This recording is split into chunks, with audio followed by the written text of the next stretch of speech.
Hey, welcome back. You ever look at an options premium, the price you pay for that contract, and just think, where in the world does that number come from?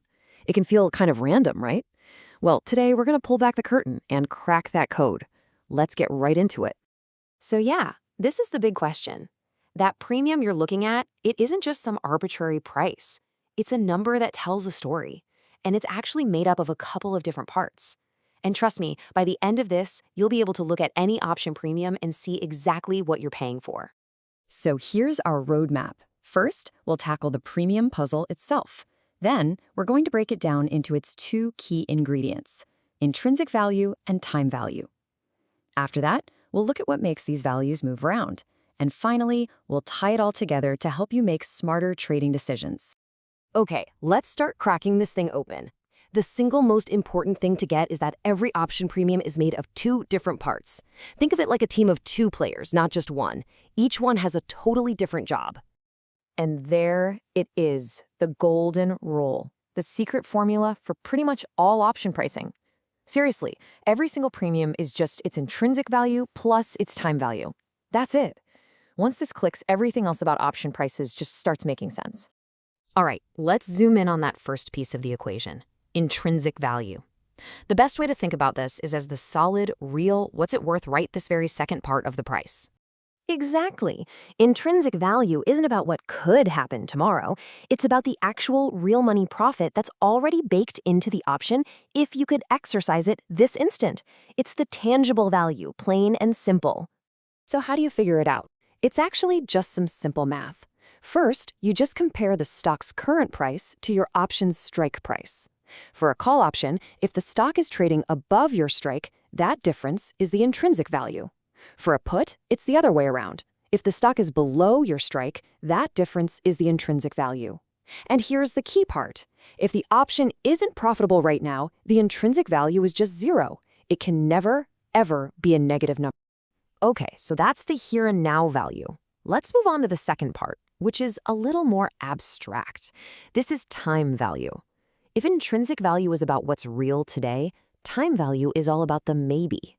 Yeah, this slide nails the difference. Intrinsic value is what you actually have.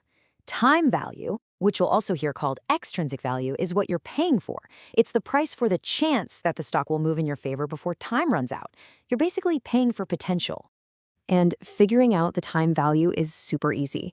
You just take the total price of the option and subtract the intrinsic value we just talked about.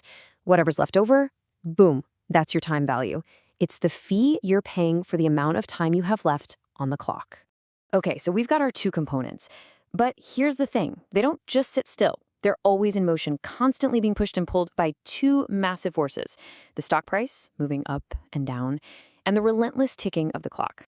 Now, this is where it gets really interesting. Look how this table breaks it down. An in-the-money option, it has both intrinsic value and time value. But check out at-the-money and out-of-the-money options. Their entire price, 100% of it, is just time value. They have zero intrinsic value. That is such a critical thing to understand. So let's look at that first force, the stock's price. When the stock moves, the intrinsic value changes right along with it, almost tick for tick. But the time value gets affected too. Time value is usually at its absolute highest when an option is right at the money, because that's where there's the most uncertainty and the most potential for a big move.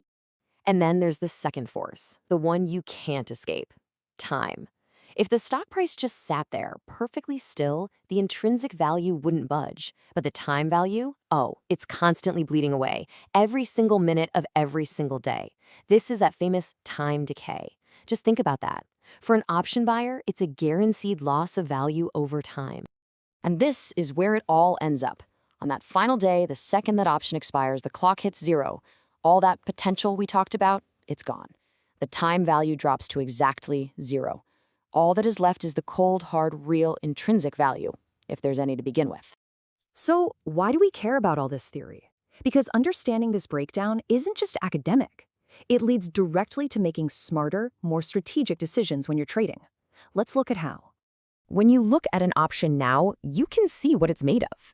Sure, buying an in-the-money option costs more, but you're paying for some real existing value. On the other hand, with at-the-money or out-of-the-money options, You're paying purely for potential. You're basically buying a melting ice cube, and you're in a constant race against time decay. This right here is the #1 takeaway. Before you ever hit that buy button, just ask yourself this one simple question. It forces you to actually think about what you're buying. Are you paying for a lottery ticket that's all just hope and time? Or are you paying for something that already has a solid foundation of real value? And that's really the question I want to leave you with. By seeing these two separate parts of the premium, you're not just looking at a price anymore. You're making a calculated choice about whether you want to own something with real value or if you want to make a bet on the future.